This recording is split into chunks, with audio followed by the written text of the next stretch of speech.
And gentlemen, it's that time. It's 10:30. We want to begin our next presentation.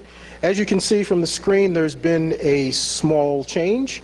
Unfortunately, we had a speaker who could no longer make it for uncontrollable circumstances. So we've shifted the schedule around a bit. I'd like to introduce Michael Gough, who is going to present to us the topic, the big one. Okay? Not about Ron Jeremy. No, it's not exactly the zombie apocalypse, but it's bad enough if it happens. Okay. Michael is a CISSP, CISSA, well qualified. He's discovered significant vulnerabilities. He's going to tell us all about what to do when the really bad thing happens. With Michael? That, everybody hear me in the back okay? I got a pretty loud voice, so I'd rather not deal with the microphone. Use the mic. Except Josh. Anybody want me to use the mic?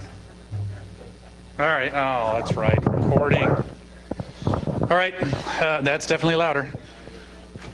You can hear me okay, Greg? Can you speak louder? Greg! If I know you, you're going to get picked on. I'm sorry. So anyway, my name is Michael Gough. How many people here are aware of the data exposure that happened with the Texas comptroller? Quite a few of you. Well, I'm the poor unfortunate soul that had to take this information to my boss. And he's here somewhere sitting in the audience. So that's a little bit about me. No, if you go searching for me, just remember Hacker Hurricane. It's a blog that I write, and I'm not Batman's butler or Dumbledore. No relation to these people either, darn it. But the thing I want to talk about is the fact that I used to be a consultant with HP, so I was involved with some very large incidents within HP. But also recently with the Texas comptroller, we had an incident, and an interesting one. And the thing that we kind of fail to look at when we talk about incident response is what happens when it becomes emotional, when logic goes out the window and emotion takes over, when rationality goes out the window and people become irrational. The big one will change the game within you, big time in your company. We have to make some assumptions here. Clearly, I'm not going to waste your time about all the stuff that you should already know. If you don't know about some of the stuff, then go out and find it. But one area here, datalossdb.org, good place to do the research for the statistics. But I have to assume you know these things because I really want to focus at, you have all this stuff, so what happens when the big one hits? Everybody knows about Sony, right? Everybody knows about Sony. The takeaway here is if you look at the slides down at the bottom here, Sony was at $36 when it started, and it's still going actually, as we know. But basically when Veracode did this, it had dropped a third of its value. That's significant. Yeah, economy, some of that, but the reality is this was huge for Sony. Game changer, no, actually pun intended. What happened there? A funny delay there. So yes, bad press. How many people here will admit to having been involved with something that got press or had a bad breach? So yeah, there's at least 3 of us in here. This stuff is what drives our management crazy. It's the stuff we're underestimating. It's the stuff we're not putting in incident response plans. We can't possibly imagine how your management will react. And bad press is really a bad thing. But I want to talk also about the fact that, hey, we're number one. But someone did remind me that recently somebody lost a car and it had some CDs and there might have been 4 million records in there, so we might not be number one anymore. But at the time here, at least for a few weeks ago or a month ago, the Texas comptroller did become the largest data exposure in Texas with 3.5 million records and the unfortunate cause of events that followed. And yes, bad press. Deal with the fact that I definitely underestimated going to work for an elected official and what they might do in the event that an incident of bad nature to this magnitude occurred. But clearly bad press was something we read every day. Your management will not react quite like you think they would when this occurs. But wait, the government will save us. So if you don't know about this, they are working on a data breach law. Now, if those familiar with those of us in California have been dealing with this for a while, data breach laws are great and dandy and all, and just like we heard MJ talk about the fact that HIPAA requires you to disclose this information, but the feds want to make everybody do it. So do you think maybe there might be some burying of information, that maybe some companies will hide some stuff I think so. And so we're going to talk about what happens. So what will you do? Well, clearly, you're going to start updating your resume. How many people here really feel the fear that if this occurs, update your resume? At first, you're going to think, we're going to work through it. We're going to get through it. But remember, rationality becomes irrational. I'm stealing this from a colleague. And clearly, logic goes out the window and becomes emotion. How management will react will blow your mind. Because really, what do we think we've become? We're just become, security professionals have become scapegoats. If something like Sony occurs, or in the case of what was involved with me, people lose their jobs. And it wasn't even their fault. So really, we're scapegoats for something that probably A, we told you existed, and B, already asked for budget, and C, there was no money or you didn't give it to us. So really, what will you do? So knowing this, that you might be fired or you're a scapegoat, will you even tell management? How many people here live with that fear? I definitely know where I've come from. They definitely live with that fear. And if you tell them, will you get terminated? So we got to take this into account. Now, management. What about management? Well, clearly management's going to take the approach, I didn't have any relation to that security person, right? First, they're going to deny it. They're not going to take ownership. They're not going to take responsibility. This is the first big mistake. Okay, I'm sorry, but the top has to immediately say, my bad. So that's something we got to keep in mind. They're also very much me, right? Because all they're really worried about is the bonus. They want to make sure that the Sony stock drop and all the options that go along with that do not occur to them. So again, the 7 stages, denial, anger, blah, blah, blah, they're going to go through it, and you are going to be deep in it. And you're going to go home at night shaking your head going, what is going on here? And of course, a famous saying that a friend of mine likes to say, when in danger or in doubt, run around and scream and shout. Boy, we definitely saw a lot of this. And of course, you're fired. That's what management will do. So how would management act if you disclosed a breach of the size of Sony, TJX, Heartland, or the Texas Comptroller? Has anybody even discussed this with management? I want to see a show of hands. Has anybody even said, hey, we need to talk about what would happen? You know, let's talk about these breaches. How would it affect our company? How can I even get to the point that I start talking to you about this subject, because this is the big one? I mean, it hasn't happened to us, so I'm not going to worry about it. It's probably the reaction, you know, how you respond. And I think all of us can relate to the fact that the little yellow sign is probably the reality of what our management would do, right? I don't want to know about it, and I'm not going to do anything about it until I see my name in the papers or worse. And of course, once that occurs, nothing gets their attention more, especially elected officials and CEOs of companies, when you get your name in the paper. Sony lost 1/3 of their stock value. I'm surprised I did not read about some CEOs at Sony, some EOs of some sort, doing Harry Carey or something, because man, that was bad. That was really bad. The interesting thing about Sony is apparently there's a lawsuit going on where Sony actually terminated a bunch of security people that were doing internet security presence just before this occurred. Now, does that mean there was some inside information that they know this already occurred, so they wiped everybody out before it released? Don't know. Won't know probably till the lawsuit's completed. And of course, the comptroller has a reputation. She's, you know, well known. She's well liked. She potentially is going to run for additional office. This is a bummer. This is tarnishing her reputation.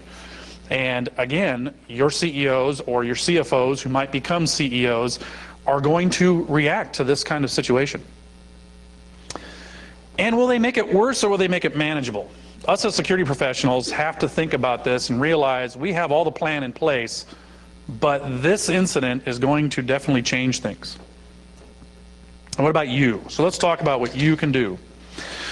First off, we all have to understand what our company has. A lot of times I've heard as a consultant with HP, we don't have anything anybody wants. Oh, yes, you do. You have resources. If you're a cloud provider, like the company I work for now, we have resources. If somebody got a hold of one of our Amazon instances, there's a lot of juice, a lot of horsepower, a lot of CPUs there. They can do a lot with it.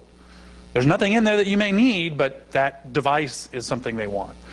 Reputation, political. We see what obviously HouSec's been doing and attacking sites. We now heard Anonymous is going after the cartel.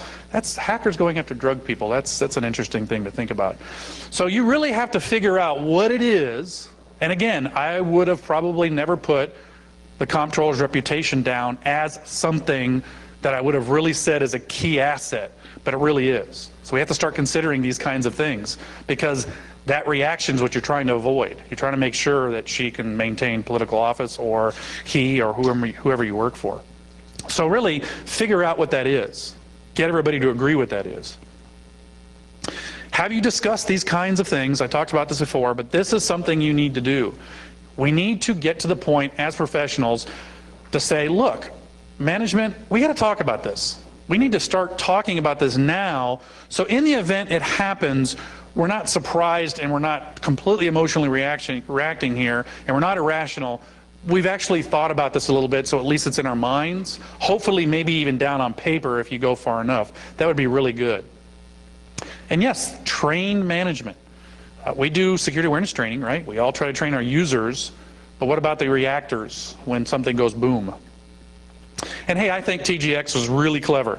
They spent a lot of money, or planned to spend a lot of money to fix their issues, realized after giving out these $30 discount coupons, which were transferable, so if I got one and I didn't want to use it, I could give it to Josh, that they suddenly saw an increase in stock because everybody's like, ooh, discount coupon, let's go spend.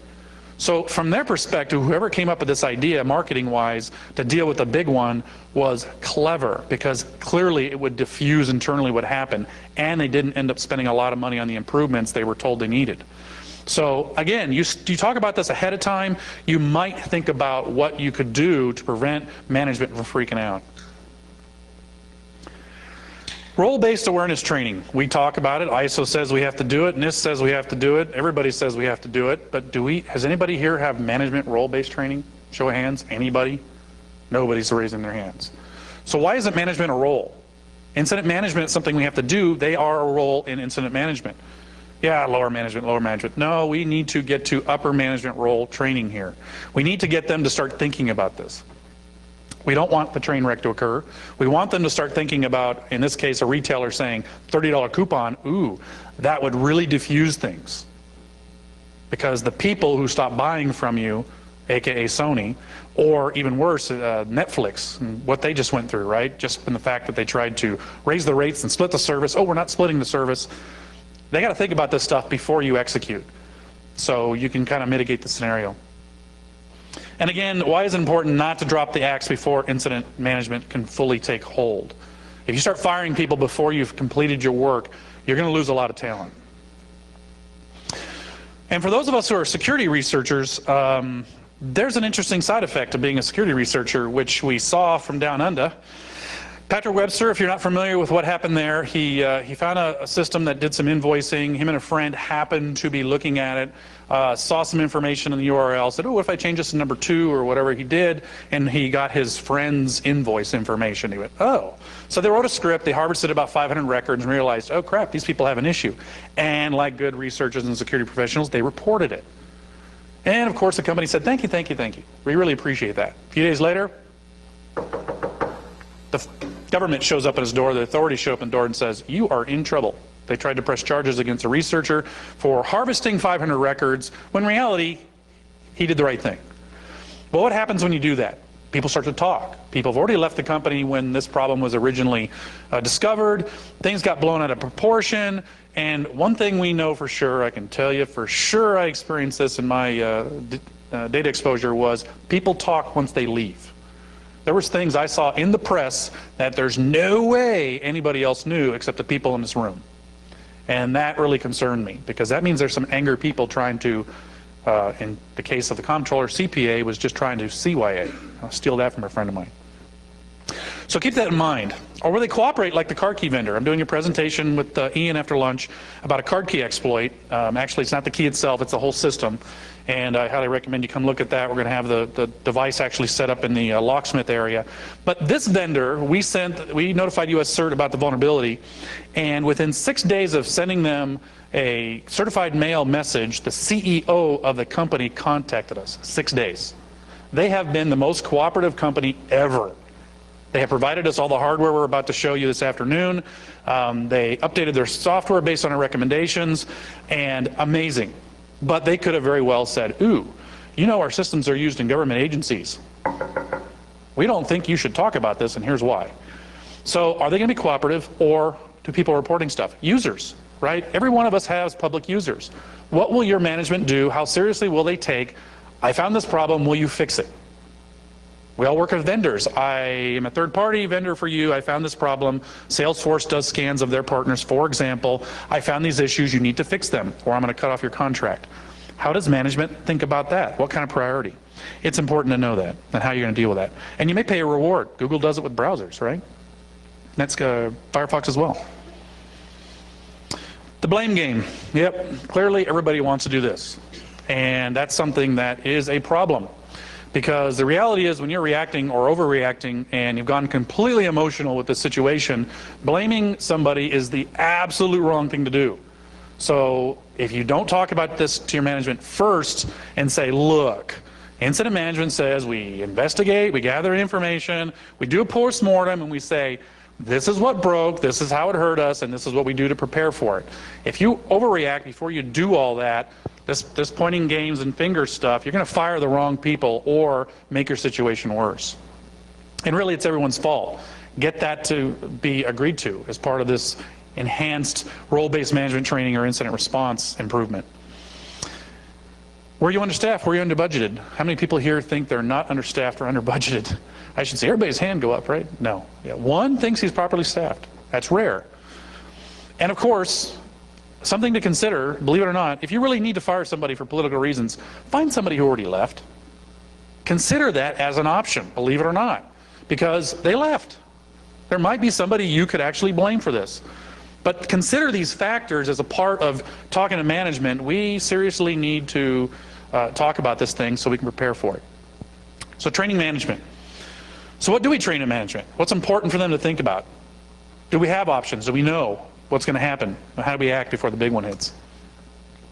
First off, don't interfere with the experts. One of the things I can tell you from my experience with the comptroller was we had people that knew zero about security, going around to all the division managers, scaring the holy bejesus out of them, making security decisions.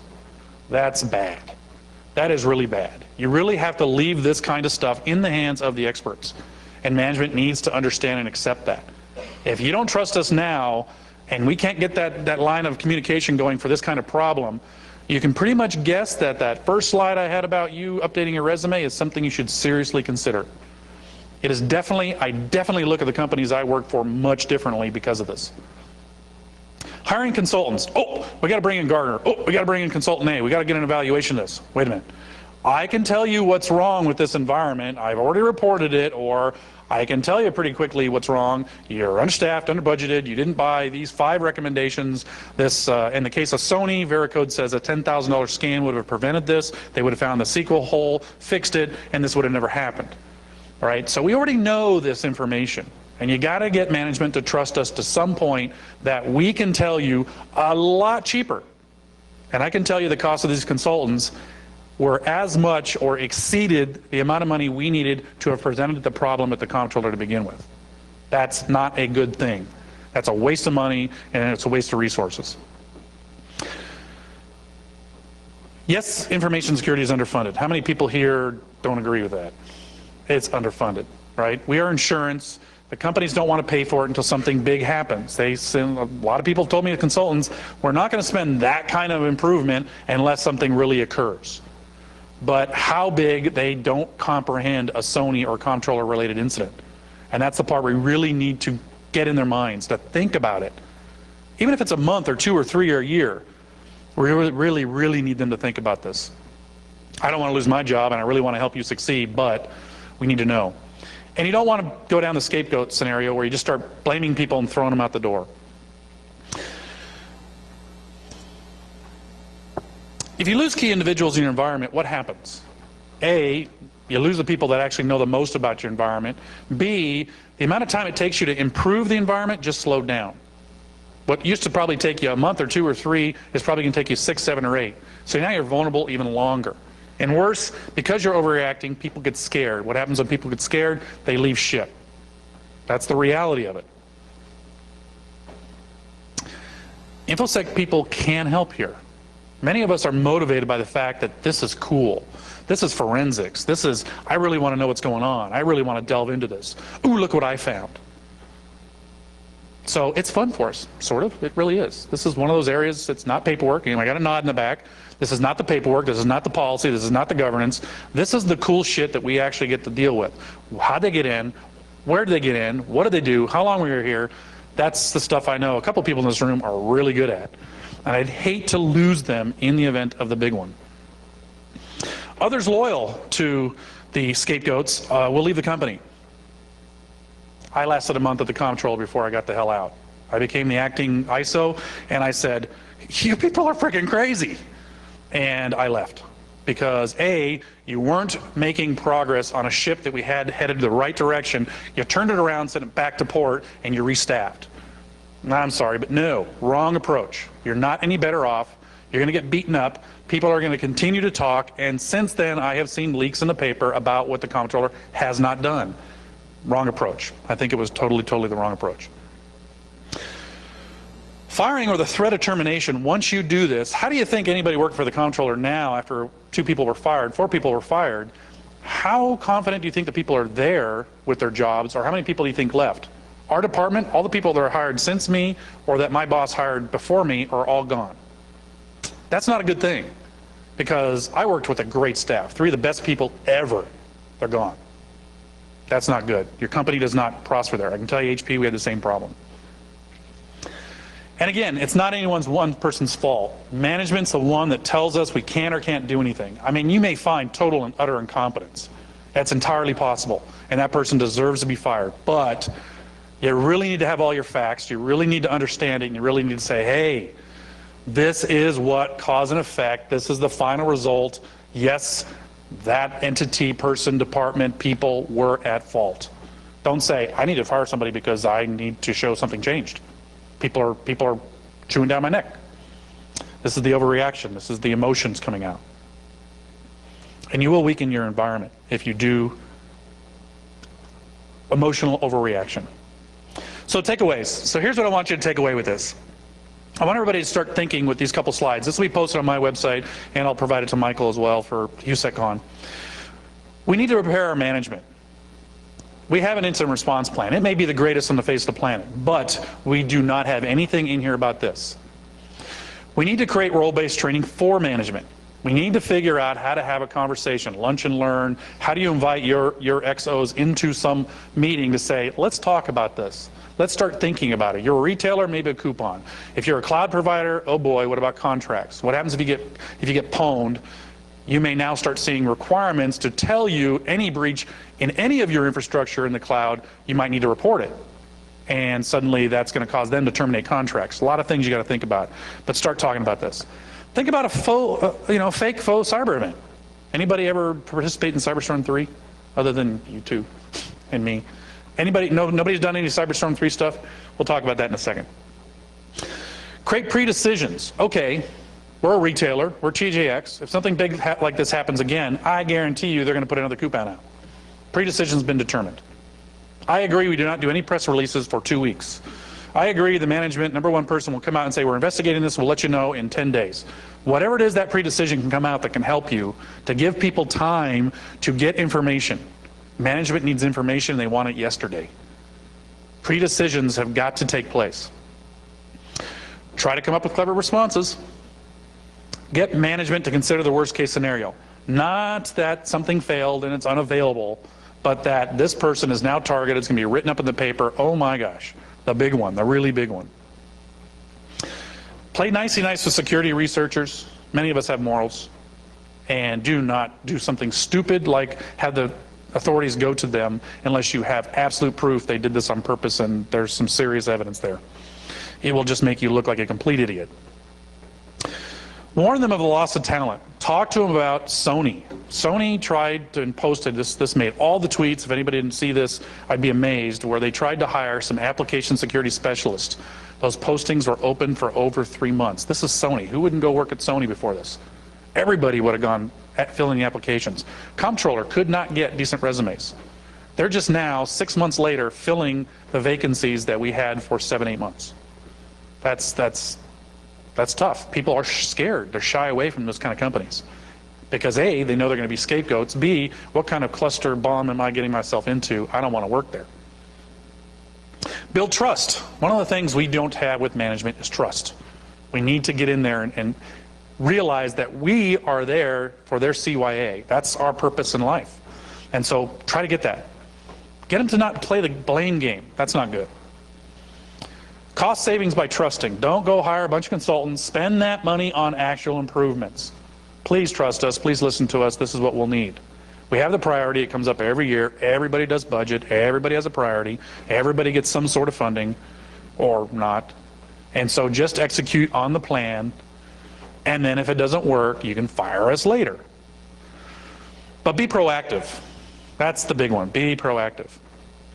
If you haven't participated in Cyberstorm, whatever, 1, 2, or 3, 4 is going to be next spring, next fall, I would recommend it. That was a fantastic experience for me. So my boss set up the local criteria, Homeland Security set up the global criteria, countries all over the world participated, agencies all over the United States and within the state of Texas participated, not as many as I'd like to see. But the experience was fascinating because I'm telling you, the reaction to some of these agencies and companies blew my mind. What do you mean you haven't called the Fed yet to find out what's going on with this? It was an amazing experience. So bring it emotionally into your company. What's the unique thing you do that if it got pwned, I'm a cloud provider, I got data exchange going on in Amazon as well as Azure. If somebody totally took over one of these units, how would our clients react? What would happen to our agreements? What would they do for future business? Would they terminate us? Would they blacklist us? What? Think of the worst possible scenario, understand your assets, and say, let's spend a half a day, one of these management brainstorming sessions, and say, let's go through this. What do you think you would do? What would be your first response? Well, we'd obviously have this. Go through it. Capture that. Get them thinking.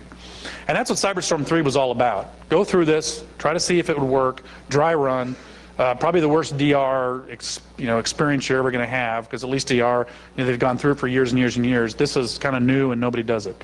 But clearly it is a great opportunity for you to really get management involved. And like any DR plan, repeat it every couple of years. Cyberstorms 3 is every 2 years. Or Cyberstorms every 2 years. And if you prepare for that big time breach, really, really bad, Sony controller kind of breach, you can help to avoid or mitigate the issues that will occur, thus avoiding the scapegoat and bus methodology, because scapegoat plus throw me under the bus does equal termination. How many people in this room do not want to be terminated? I know I'm one of them. Yeah, everybody raises their hand now. So that is the takeaway. Think about this as role-based management. And if you have any questions, great. But if we are going to share any information, the camera does have to go off.